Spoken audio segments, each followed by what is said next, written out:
नमस्कार दोस्तों। आज के इस वीडियो में हम समझेंगे हिंदू उत्तराधिकार अधिनियम 1956 की धारा 3। ठीक है, यह धारा 3 को मैं बहुत सरल शब्दों में समझाऊंगा क्योंकि कानून में बहुत क्लिष्ट शब्द हैं जो आम जनमानस को समझ में नहीं आते। तो चलिए आसान भाषा में शुरू करते हैं। दोस्तों, धारा 3 कानून में उपयोग होने वाले कुछ खास शब्दों के अर्थ को बताती है। इन शब्दों को समझना बहुत ज़रूरी है क्योंकि पूरे कानून को पढ़ने में यही अर्थ काम में आएंगे। अग्रनेट का मतलब जिस रिश्तेदार का नाम सिर्फ पिता की तरफ से रिश्तों से जुड़ा हो उसे अग्रनेट कहते हैं, जैसे चाचा, ताऊ, दादा के भाई, पिता की बुआ वगैरह। समझ गए।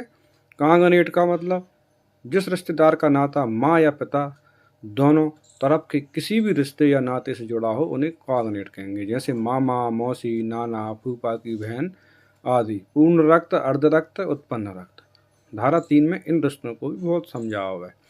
पूर्ण रक्त जिन भाई बहनों के माँ और पिता दोनों एक ही हों वे पूर्ण रक्त में आएंगे। आधो रक्त जिनके पिता एक हों लेकिन माँ अलग हो, या माँ एक हो लेकिन पिता अलग हों, वे अर्ध रक्त में आएंगे।